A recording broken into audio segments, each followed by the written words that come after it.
आज के टाइम पे घर लेना हर किसी का सपना हो गया है।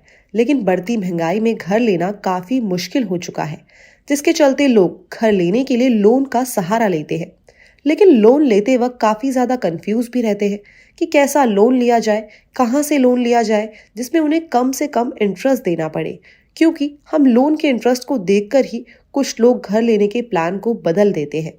तो आज हम उसी प्रॉब्लम का सल्यूशन लेकर आए हैं। अगर आप मकान के लिए लोन लेने जा रहे हैं तो कोशिश कीजिए कि जॉइंट होम लोन ले। जॉइंट होम लोन पत्नी या फिर परिवार के किसी भी मेंबर के साथ लिया जा सकता है। इसका पहला बेनिफिट तो ये है कि आपको ये आसानी से और लो इंटरेस्ट पर मिल जाता है। दूसरा फायदा ये है कि आप जॉइंट लोन पर अच्छा खासा टैक्स बेनिफिट ले सकते हैं। अगर जॉइंट होम लोन पति पत्नी के साथ मिलकर है तो 7 लाख तक का इनकम टैक्स बचा सकते हैं।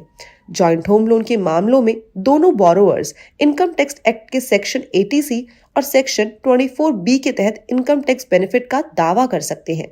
सेक्शन 80C के तहत दोनों बोरोवर्स प्रिंसिपल अमाउंट पर 1.5 लाख रुपए तक की टैक्स रिडक्शन के लिए क्लेम कर सकते हैं।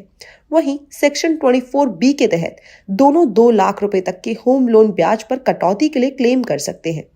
इस तरह एक एप्लीकेंट लोन के प्रिंसिपल अमाउंट पर और इंटरेस्ट पर मैक्सिमम 3.5 लाख रुपए तक की कटौती कर सकता है। और जॉइंट होम लोन के मामले में दोनों मिलकर मैक्सिमम 3.5 लाख और 3.5 लाख यानी कि टोटल 7 लाख रुपए तक की बचत कर सकते हैं। अब होम लोन में मैक्सिमम 7 लाख रुपए तक की टैक्स छूट तभी मिलेगी जब दोनों एप्लीकेंट्स प्रॉपर्टी के को ओनर हो और लोन के डॉक्यूमेंट्स में भी को बोरोवर्स के तौर पर रजिस्टर्ड हो।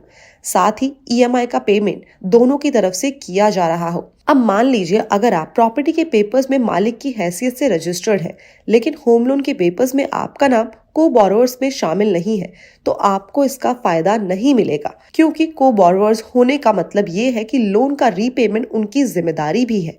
कई बार लोगों को क्रेडिट स्कोर ठीक नहीं होने पर, कम इनकम होने पर या बाकी तरह के कर्ज और इनकम के रेशियो में गड़बड़ होने की वजह से लोन लेने में काफी ज्यादा दिक्कत आती है। ऐसे में जॉइंट होम लोन मददगार साबित होता है। इसमें दूसरे व्यक्ति को एप्लीकेंट के तौर पर अपने साथ जोड़कर लोन लेने के लिए एलिजिबिलिटी में इजाफा हो जाता है। साथ ही अगर जॉइंट लोन में जुड़े दूसरे व्यक्ति की भुगतान करने की क्षमता अच्छी है तो लोन आपको काफी आसानी से मिल जाता है।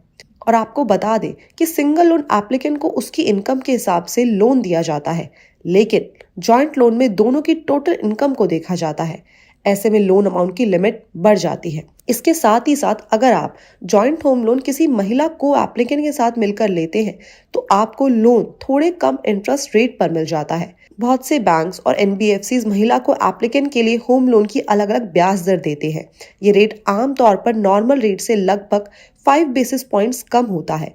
लेकिन इसका फायदा लेने के लिए महिला को प्रॉपर्टी का खुद या फिर जॉइंट मालिक होना चाहिए। तो ये थे कुछ टिप्स जिस तरीके से आप अपने होम लोन पे इंटरेस्ट रेट बचा सकते हैं और साथ ही साथ टैक्स का बेनिफिट भी ले सकते हैं।